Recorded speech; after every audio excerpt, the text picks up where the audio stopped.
নমস্কার, আপনারা দেখছেন অভিজিৎ অফিসিয়াল। আমি অভিজিৎ। আপনারা নিশ্চয়ই দেখেছেন সম্প্রতি শুভেন্দুবাবুর সঙ্গে সুকান্তবাবুর একটা বৈঠক হয়েছে দিল্লিতে, যেটা সুকান্তবাবুর সরকারি বাসভবনে, এবং ওখানে বাংলার কয়েকজন সাংসদও ছিলেন। তো এখানে শুভেন্দুবাবু কলকাতা থেকে দিল্লি যান এবং ওখানে বৈঠকে যোগদান করেন।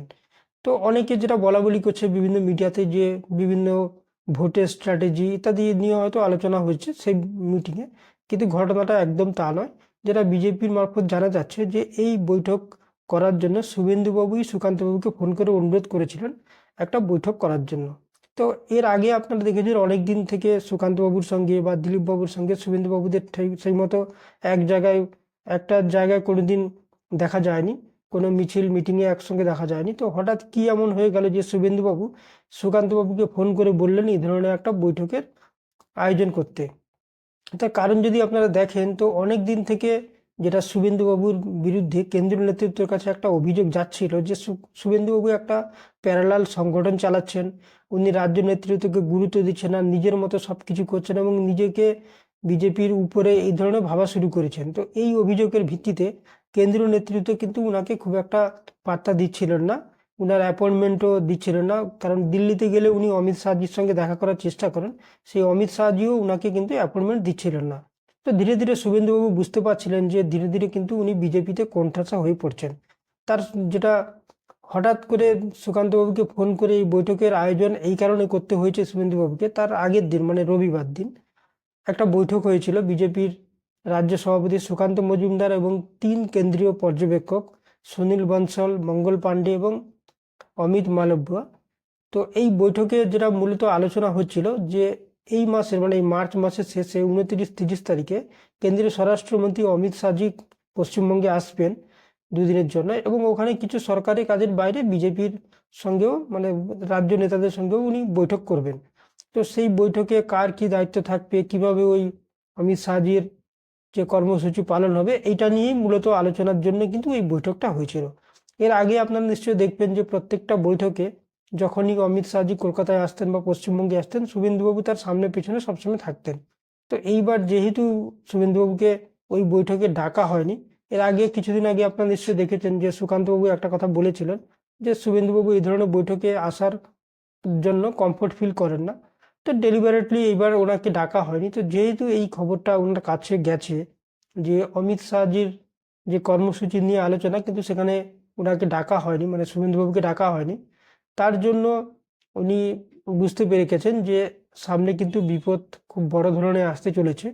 তো সেক্ষেত্রে উনি সুকান্তবাবুকে ফোন করে এক প্রকার জোর করে একটা বৈঠকের আয়োজন করেন, যেটা দিল্লিতে হয়। এবং সেখানে কিছু রাজ্যর এমপি, যেখানে ওনার ভাইও ছিলেন কাঁথির সাংসদ, এবং উনি ওখানে মানে বলতে গেলে জোর করে যান, ওখানে দিয়ে আলোচনা করেন বিভিন্ন বিষয়ে, খাওয়া দাওয়া করেন, তারপর ওখান থেকে আবার বেরিয়ে গিয়ে অমিত শাহজির অ্যাপয়েন্টমেন্ট পান। এবং এটাও শোনা যাচ্ছে যে অমিত শাহজি যখন অ্যাপয়েন্টমেন্ট নিতে যান, তখন নাকি অমিত শাহজির তরফ থেকে বলে দেওয়া হয়েছিল যে আগে সুকান্তবাবুর সঙ্গে বৈঠক করে তারপরে অমিত শাহজির কাছে আসতে। তো সেই অনুযায়ী নাকি অমিত শাহজি অফিস থেকে প্রথমে খোঁজ খবর নেওয়া হয় যে সুকান্তবাবুর বাড়িতে উনি গেছিলেন কিনা। তারপরে যখন কনফার্ম হয়ে যায় যে হ্যাঁ উনি ওখানে বৈঠকে যোগ দিয়েছিলেন, তারপরে অমিত শাহজি ওনাকে অ্যাপয়েন্টমেন্ট দেন।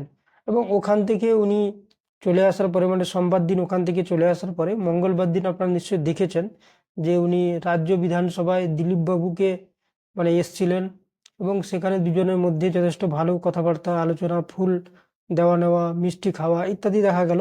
এর আগে যতবার দিলীপবাবু রাজ্য বিধানসভায় আসতেন, প্রত্যেকবার কিন্তু দেখা গেছে যে শুভেন্দুবাবু তার আগে বেরিয়ে যেতেন। কিন্তু এবার উনি বলছেন যে প্রত্যেকবার আপনি অধিবেশনের সময় আসেনি, এবার আসেননি, তাই আপনাকে আমি ফোন করে মানে আসতে বলেছি। শুভেন্দুবাবু নিজেই বলছেন যে এইবার আপনাকে আমরা এই কারণে আমি ডেকেছি। তো আমার মনে হচ্ছে যেটা, যে সুকান্তবাবুর বাড়িতে বৈঠকের পরে যখন উনি অমিত শাহজির সঙ্গে বৈঠক করেন, সেক্ষেত্রে হয়তো অমিত শাহজি উনাকে ভালো মতো বুঝিয়ে দিয়েছেন যে আপনি যেভাবে রাজনীতি করছেন এইভাবে রাজনীতি করলে কিন্তু বিজেপিকে টেকা যাবে না, আর বিজেপি এগুলো পছন্দও করেন না। আপনি আপনার মতো রাজনীতি করবেন সেটা হতে পারে না, রাজ্য সভাপতি যে থাকবে তার কথা অনুযায়ী তার নির্দেশ মতোই কিন্তু আপনাকে চলতে হবে। এবং পার্টিতে সুপ্রিম অথরিটি আপনি এই ধরনের সুপারম্যান অ্যাটিটিউড নিয়ে আপনি যদি চলেন, তাহলে কিন্তু বিজেপিতে আপনার প্রবলেম আছে। এবং বিজেপিতে সবাইকে নিয়ে আপনাকে চলতে হবে, সেটা সুকান্তবাবুকেও যেমন নিয়ে চলতে হবে তেমনি দিলীপবাবুকে নিয়েও চলতে হবে। তো তার জন্যই শুভেন্দুবাবু বাধ্য হয়ে মাথা নত করে দিলীপবাবুকেও ডেকেছেন এবং একটা বার্তা দেওয়ার চেষ্টা করছেন যে উনি সুকান্তবাবু বা দিলীপবাবু সবার সঙ্গে রয়েছেন, সবার নিজের লোক। তো এই ধরনের একটা বার্তা দেওয়ার চেষ্টা করছেন। তো যেটা মনে হচ্ছে যে ওনাকে কেন্দ্রীয় নেতৃত্ব ভালো করে বুঝিয়ে দিয়েছেন যে সব জায়গায় যে এই আমিত্ব উনি ফলান, সেটা কেন্দ্রীয় নেতৃত্ব হয়তো ভালোভাবে নেননি, বা বিজেপির কেন্দ্রীয় মানে রাজ্য নেতৃত্বকে বাদ দিয়ে উনি যে আলাদাভাবে একটা প্যারালাল সংগঠন চালানোর মতো সাধু সন্তদের নিয়ে মিছিল করা, মিটিং করা এবং নিজেকে জাহির করা যে উনি সব থেকে বড় মানে বাংলায় বিজেপি বড় নেতা, সেই জিনিসটা যে বিজেপি কেন্দ্রীয় নেতৃত্ব মেনে নেবে না, এটা বোঝার পরে হয়তো উনি মাথা নত করে এই ধরনের জোর করে সুকান্তবাবুকে ফোন করে, মানে এটা যেটা জানা যাচ্ছে সুকান্তবাবুকে ফোন করে এক প্রকার জোর করে ওই বৈঠকের আয়োজন করেছিলেন। তারপরে দিলীপবাবুকে নিজে ডেকে বিধানসভায় তার সঙ্গে ভালো সম্পর্ক বা ফুল দেওয়া নেওয়া করছেন। তো এটার দ্বারা একটা জিনিস হচ্ছে যে উনি কিন্তু মোটামুটি দেওয়াল লিখন অনেকটা বুঝতে পেরে গেছেন যে না হলে কিন্তু আগামী দিনে খুব বড় বিপদে পড়ে যাবেন। তার জন্য এগুলো করছেন। তো দেখা যাক আরো আগামী দিনে উনি কি কি করেন, তার জন্য আমাদের নিশ্চয়ই অপেক্ষা করতে হবে। আজকে এই পর্যন্ত। ভালো থাকবেন, সুস্থ থাকবেন। ধন্যবাদ।